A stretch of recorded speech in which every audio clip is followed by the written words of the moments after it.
This week on Christian World News, they came from around the world to share their stories of persecution, and the president himself opened up his office.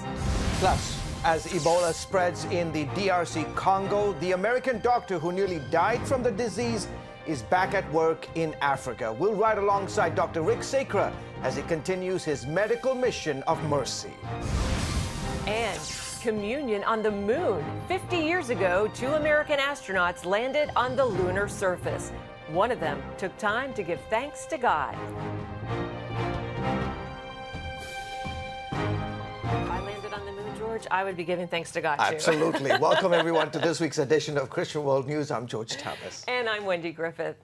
Well, victims of religious persecution are rarely heard, but recently dozens of them met with the President of the United States, and President Trump took the time to hear their stories and offer support. Yeah, it really was a remarkable moment. The president has made religious freedom a priority of his administration, and his meeting with the victims is just one demonstration of that commitment. CBN Washington reporter Jenna Browder has more. It was an extraordinary and moving scene in the Oval Office as President Trump listened to people from around the world who have been persecuted for their faith. I'm Esther from Nigeria. I do 3 years in the Sambisa. I escaped from Boko Haram. This is Nadia, is a Nobel Peace Prize winner. I'm from Iraq, and I cannot say my family is there in the jail because when ISIS attacked us, no one protected us. After 2003, we started to disappear from our area, from our homeland. When ISIS attacked us in 2014, they killed 6 of my brothers. They killed my mom. The president even insisting he had time to hear more stories despite his schedule. I know the president has to get on, so I want to... everybody... We can take a couple of minutes. Can you? Okay, good. My family are being persecuted in Iran. Iranian people are with you. The majority of Iranian people... Explain what is happening in Iran. My parents are pastors. They're Christian pastors. They've been arrested, all my family, my father, my mother, and my brother.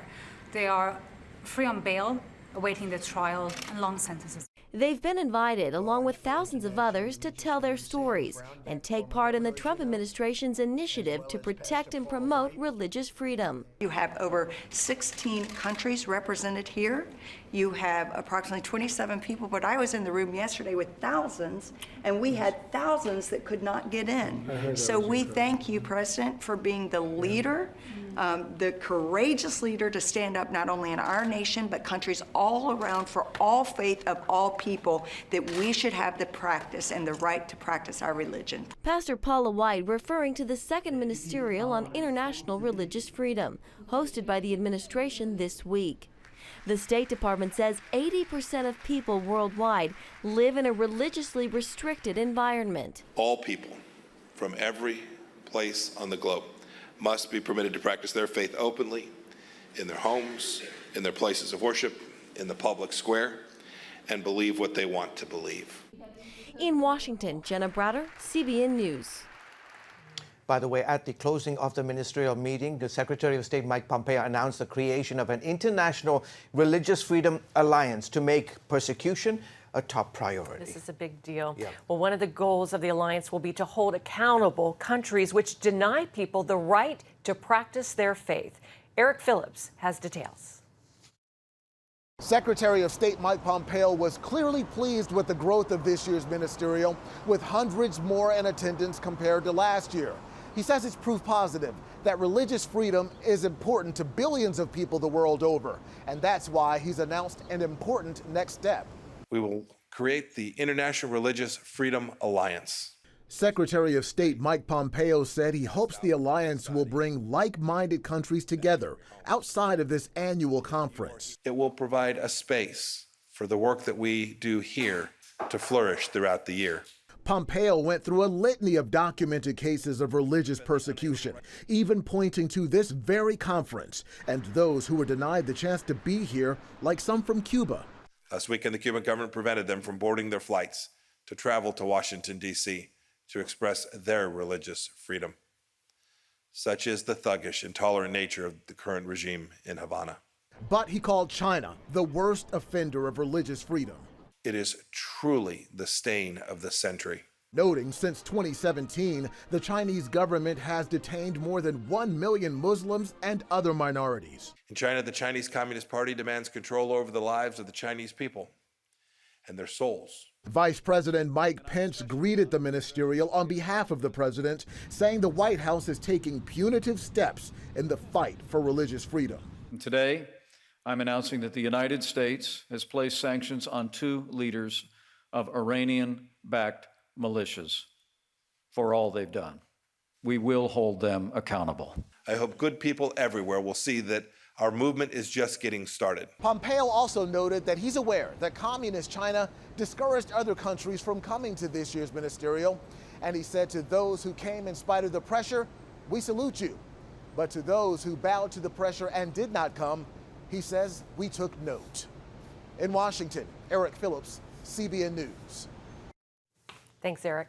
Secretary of State Mike Pompeo is a dedicated Christian who hopes to see freedom spread across the globe. Recently, he sat down with our David Brody to share his vision. Given his role as America's top diplomat, you never can predict where Secretary of State Mike Pompeo might be. Nice to see you. Great to see you again. We met him back home in Washington, overseeing an important priority, his second annual ministerial to advance religious freedom. Faith leaders from all over the world have come to the State Department to pursue better ways to fight worldwide religious persecution. We know we're blessed here.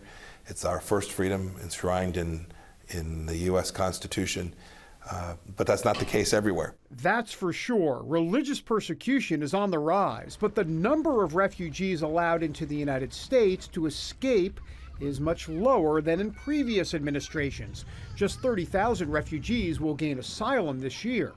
Pompeo says a goal of this conference is to find solutions so refugees have a better life at home. Our mission set has been to try and create the conditions inside their own country so that they can have that religious freedom. There'll be no need to leave their country, their friends, their people, their church, their synagogue, their mosque, all the things that they know and love. Religious freedom is an essential human right. To that end, the Trump administration is creating a new commission on unalienable rights to help specifically define those freedoms. Liberal groups are concerned that it could mean a rollback of certain rights for women and minority groups. You know this, David. When you start to say that all thousands of things are rights, it diminishes these most fundamental freedoms. It diminishes these essential rights, the right to freedom of worship, the most powerful things that each create our dignity as human beings. And so we're going to go take a good look at that. We're going to ground it in the Founding Fathers' understanding. We're going to ground it in our Constitution. Also grounded in the Constitution, a nation of faith. For Secretary of State Mike Pompeo, this ministerial on religious freedom is personal. His Christian faith is at the center of his life, and it compels him to act. This is something that you wear on your sleeve, and it's very important to you. Look, as a Christian, we have these fundamental understandings from the Bible that talk about how you treat other human beings. David Brody, CBN News, Washington. Coming up, Ebola couldn't take his life or stop him from going back to Africa. The missionary doctor who is continuing to bless Africa.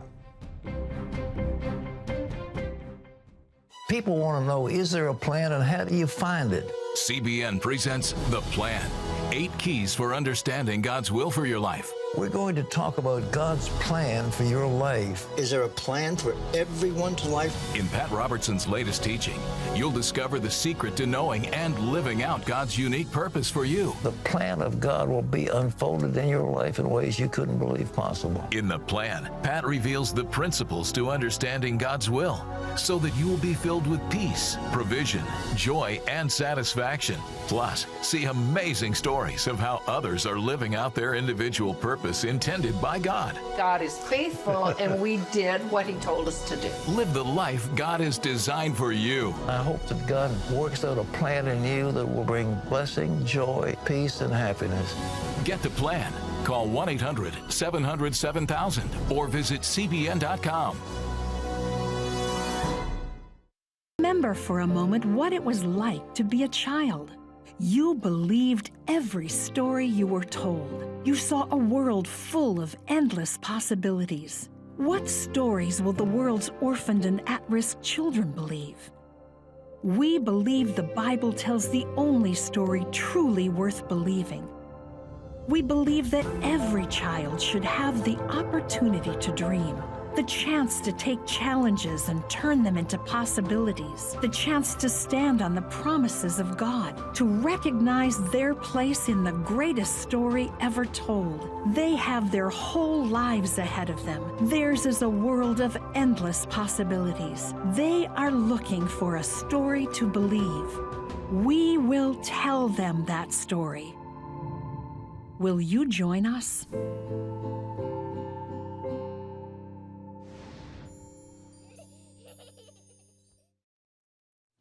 The Ebola outbreak in the Democratic Republic of Congo has been declared a global health emergency. This after the first case of Ebola has hit a major city in the Congo. The announcement marks a serious escalation of the disease across the region, home to more than 2 million people. The outbreak started last August in some remote areas, and so far, more than 1,600 people have died, making this outbreak the second deadliest in history. The person with a confirmed case is a pastor who has been taken to a treatment center. There is an experimental vaccine, but it has not been universally accepted by people in that region. And 5 years ago, missionary Dr. Rick Sacra made headlines after contracting the deadly Ebola virus while serving in Liberia. And George, you have spent some time with him. Absolutely. In fact, today he continues to serve in the West African nation, where he's showing compassion, care, and love in the name of Christ. I got a chance to see his heroic work up close. Take a look. Rick Sacra loves this country so much that he speaks English with a Liberian accent. It's not always easy to understand him, even for this reporter who grew up in Africa. Do me a favor, if you cannot speak in Liberian English. Okay, so if you can talk in just regular English that you learned in high school, that would be My man, I finished forgetting now. I can see that. Sacra and his wife Debbie first traveled to the West African nation some 30 years ago. What drew the couple here from Massachusetts? Well, I think it's the calling and conviction of the Lord in my life. He just has put a love for Liberia in my heart. And thankfully, he's given that same love and commitment to my wife. Sacra is a missionary doctor at ELWA Hospital outside Liberia's capital, Monrovia. ELWA stands for Eternal Love Winning Africa. Founded by American missionaries in 1965, if you put your finger right here, the hospital's mission is sharing the love of Jesus by caring for the sick. Oh, he's fooling me a little bit. ELWA is all about providing care, compassionate care in the name of Christ. ELWA has been the Sacra's home away from home now for 24 years.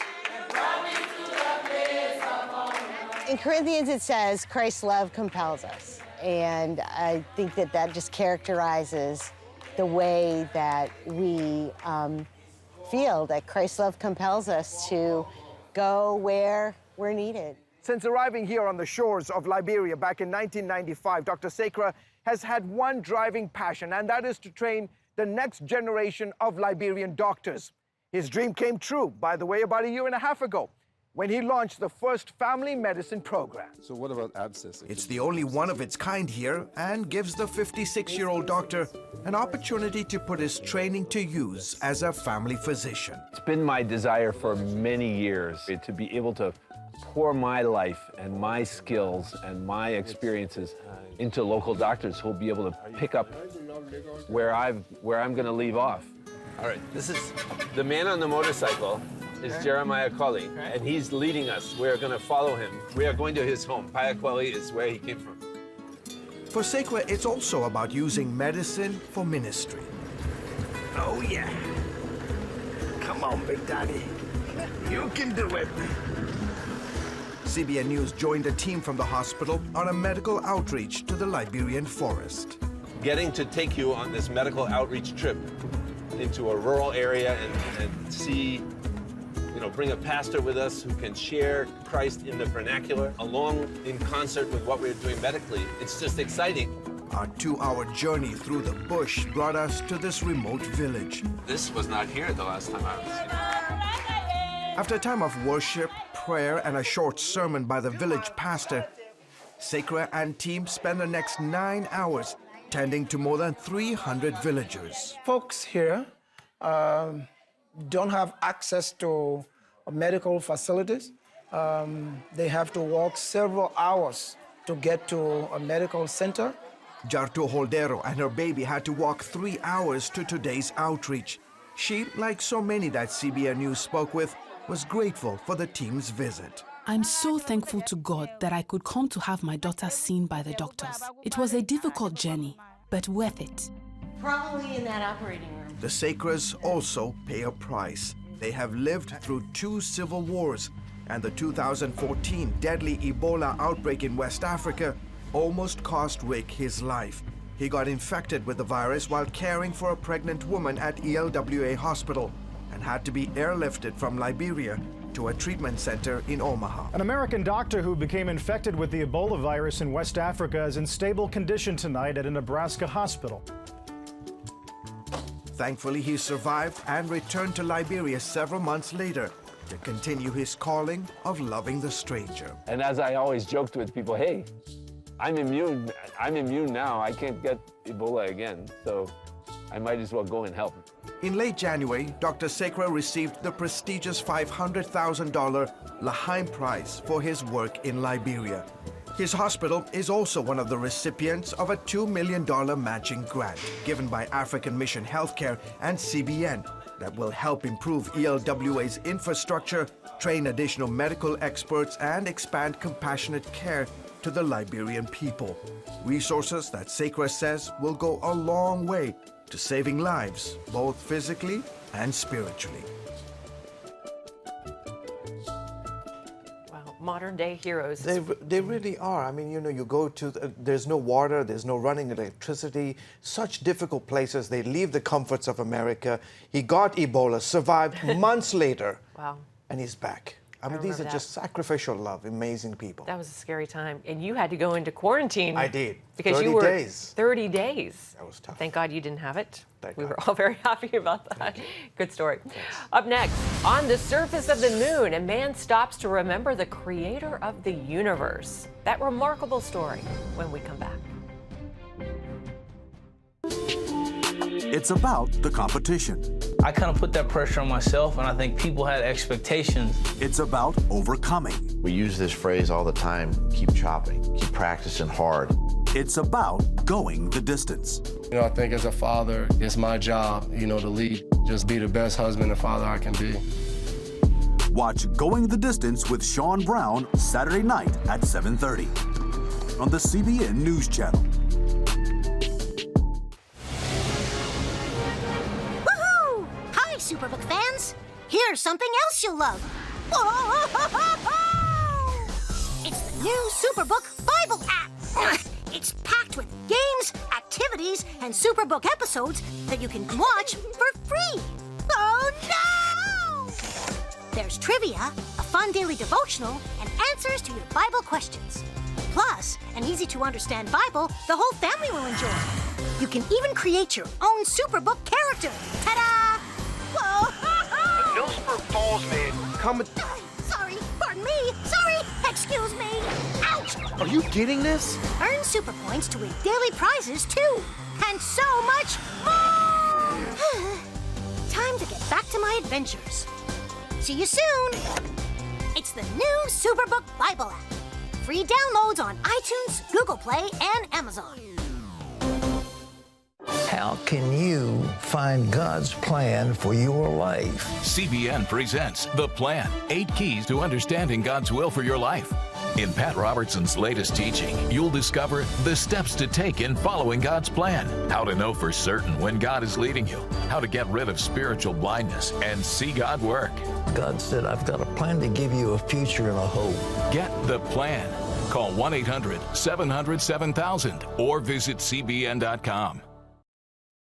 Welcome back to CBN News. Johnny Erickson Tata has announced that she is clear of cancer, thanking her supporters for their ongoing prayers. The 69-year-old quadriplegic author, speaker, and founder of Johnny and Friends received the good news from her doctor after a PET scan. She said, quote, "Given the aggressive nature of that reoccurring cancer, this news is quite miraculous."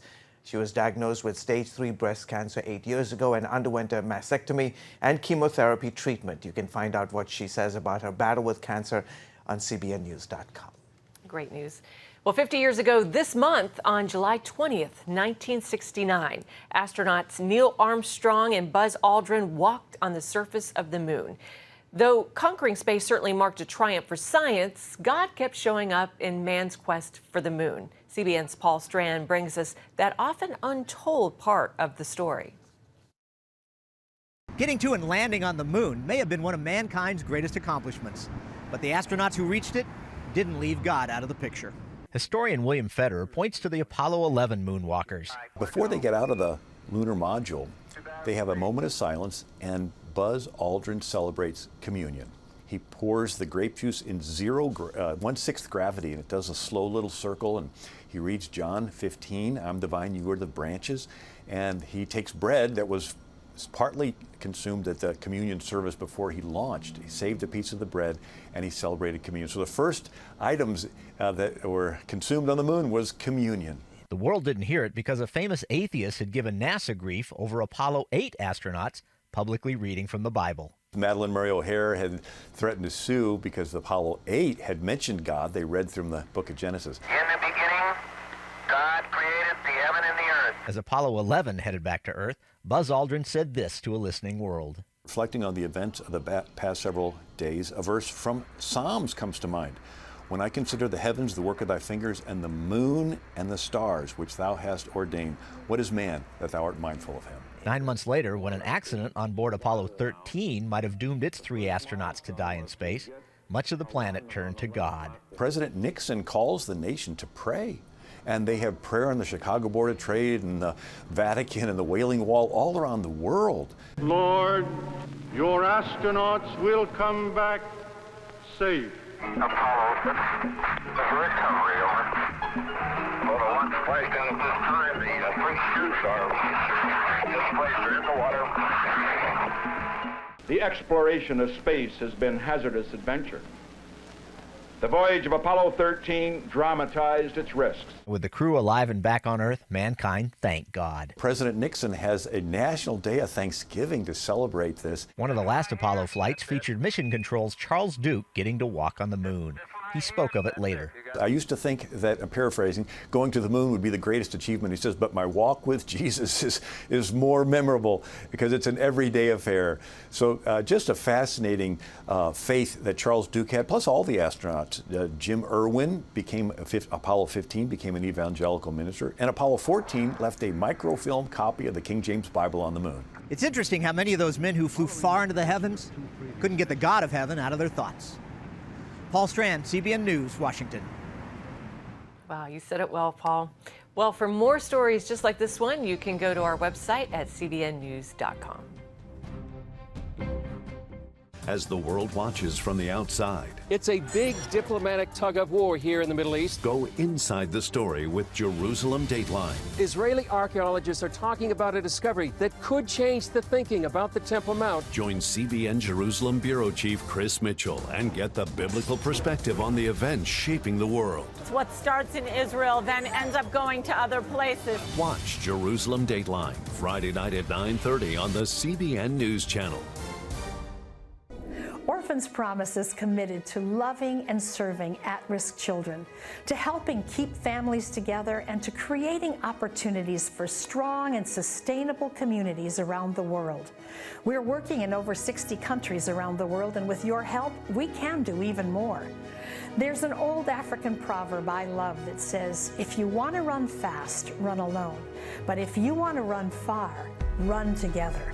At Orphans Promise, we want to run far so we can touch the lives of as many orphaned and vulnerable children as possible. But we don't want to go alone. We're out to change the world, one child, one family, one community at a time. Will you join us?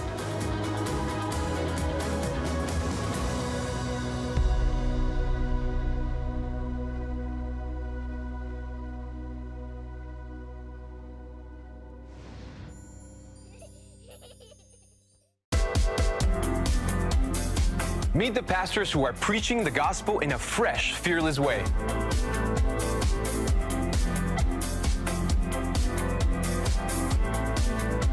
I'm Roberto Torresadillo. Join me each week for Next Gen Voices.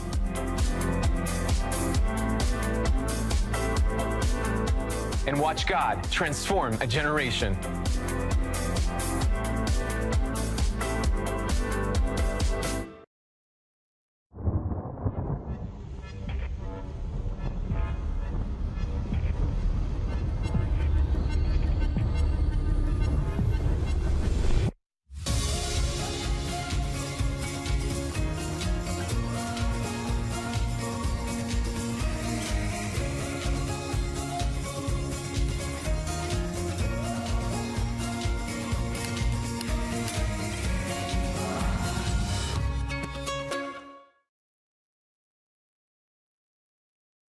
Welcome back to Christian World News. Armenian children are learning about Jesus at a summer camp in Eastern Europe. It's all thanks to the Christian charity Mercy Projects. Many of these young Armenians come from difficult backgrounds and carry spiritual and emotional baggage.